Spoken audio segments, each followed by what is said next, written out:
In this paper, we deal with the problem of Muslim minority in China.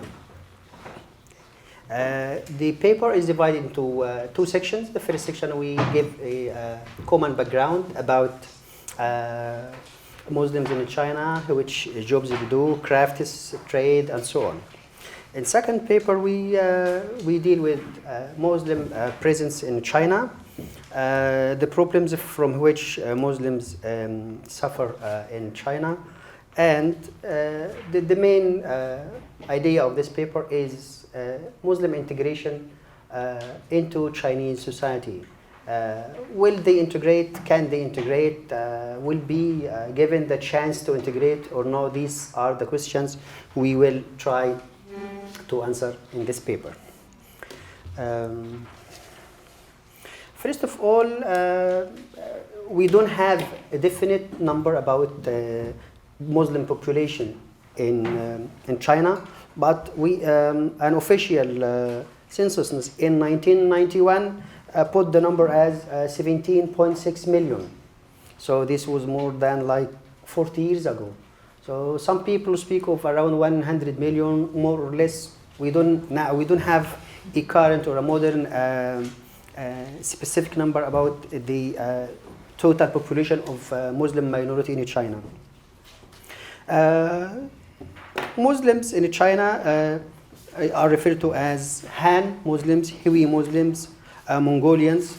We have Turks as well, Kazakhs, and some other ethnicities. And they live mainly in Xinjiang, Xinjiang. I don't know how to pronounce the name in Chinese, but maybe Xinjiang is the best pronunciation I can have. During the colonial Japanese era, Muslim population was divided into two parts. First part wanted to affiliate with Japan because they offered them more freedom and more chances.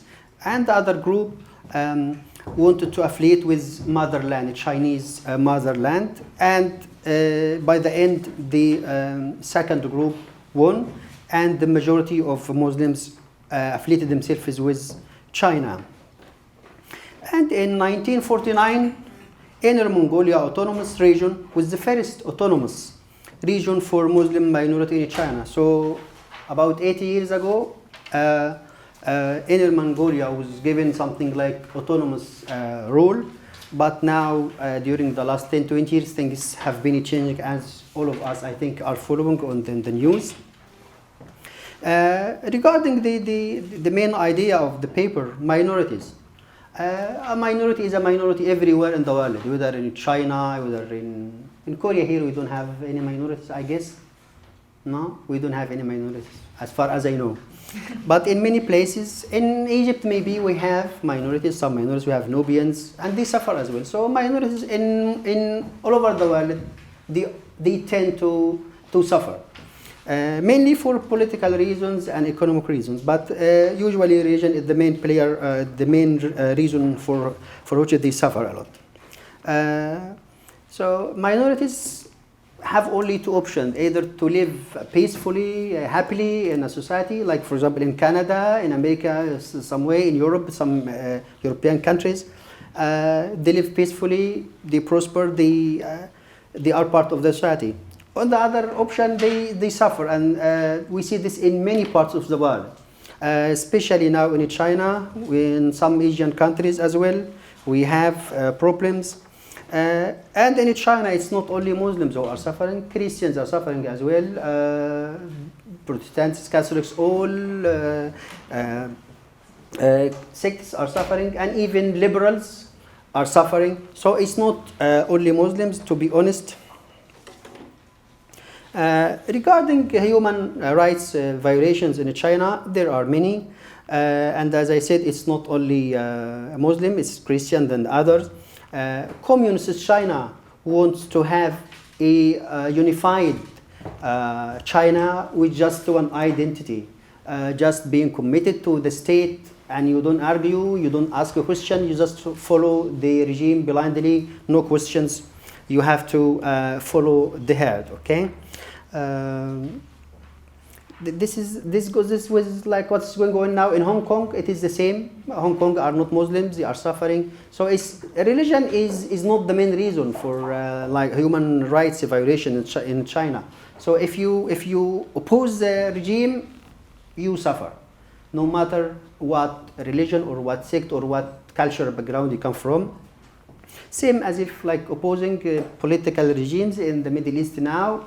Everyone who suffers, who opposes, they suffer a lot. So it's same thing. Why they are suffering now? The last 20 years, for two main reasons. First of all, American position on the international scene, especially the last few years with Trump coming to office a few years ago. He changed American point of view on international peace, international dominance, and so on. So he's giving more chance to China and Russia to intervene in world politics. Second reason is economy, and this has something to do with the Chinese dream of becoming one whole unified nation with no problems at all. These violations include mass surveillance of millions of Muslims in China, demolishing, some reports say thousands of mosques, some reports say hundreds of mosques in China, banning Muslim families from giving their Muslim names to their kids, like Saddam, so some names like Bin Laden. I agree with Bin Laden, okay. And Dr. Mashamud agreed they should ban Saddam. But for me, freedom is freedom. It doesn't matter. Freedom, you have to choose either freedom or no freedom. If you ban one thing, next week you will ban another thing. If you have freedom, it's freedom.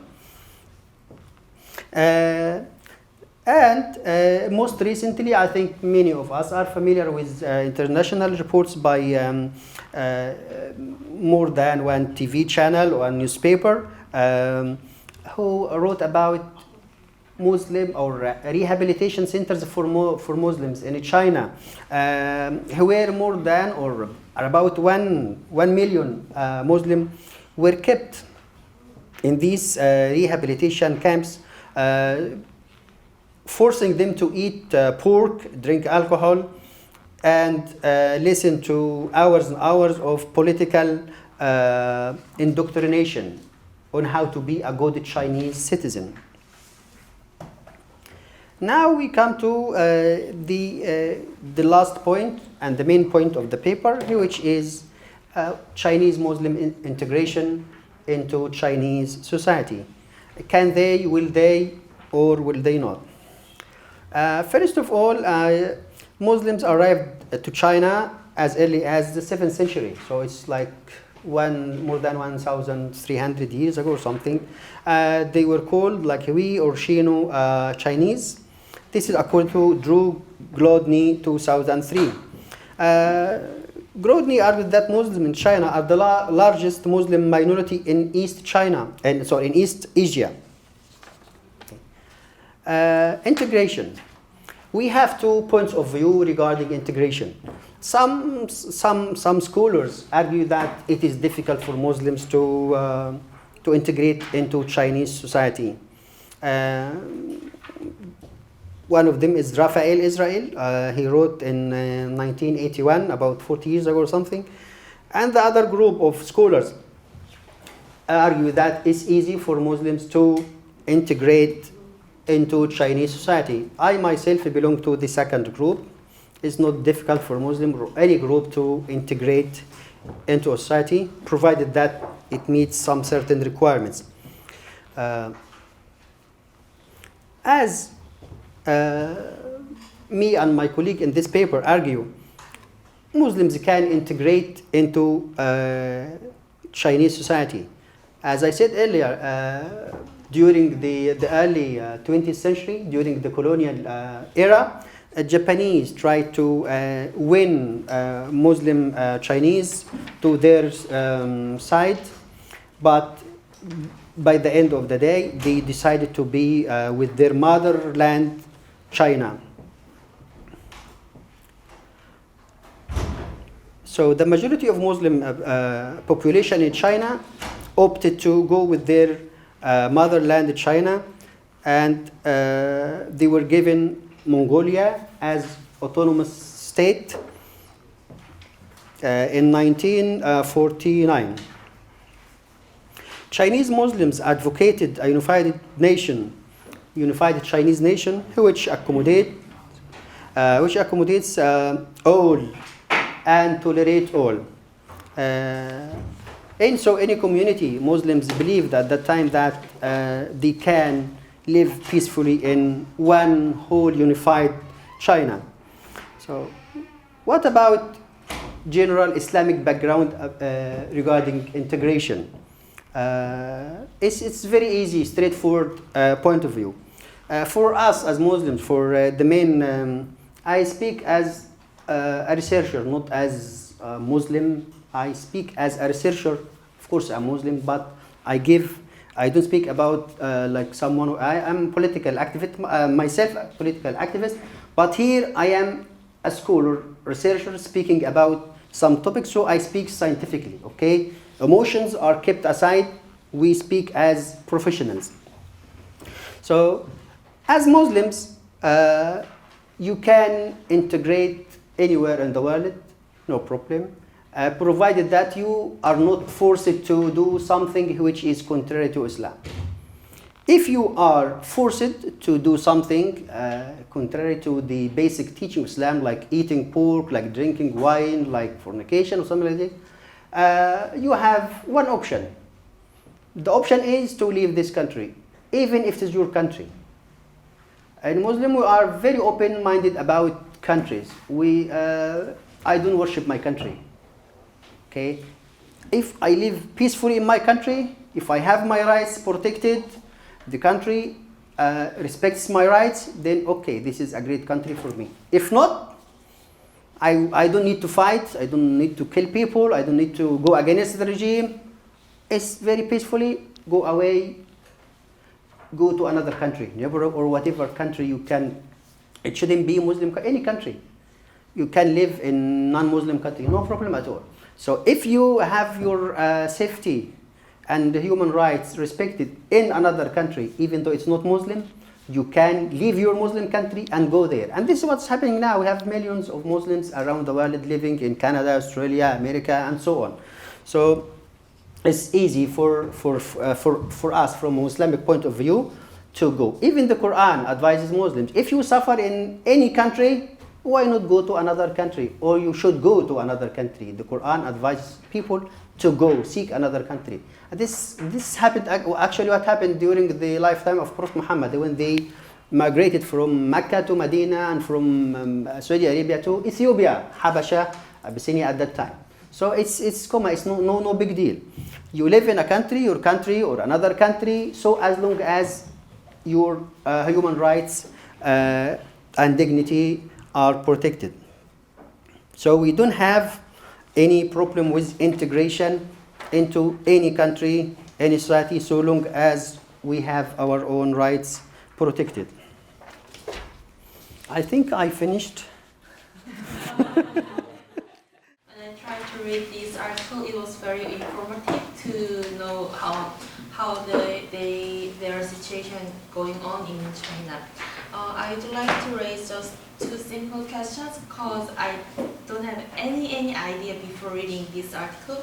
So first of all, as I understood through your presentation, it seems like Muslim can integrate in any country, but on the other hand, in my point of view, even though the Muslim, they try to integrate in China by themselves, but on the other hand, in Chinese perspective, are they acceptable for Muslim to integrate in Chinese society in any province? Because you said that most of the Muslims are living in Xinjiang province, so how about the other provinces situation going on?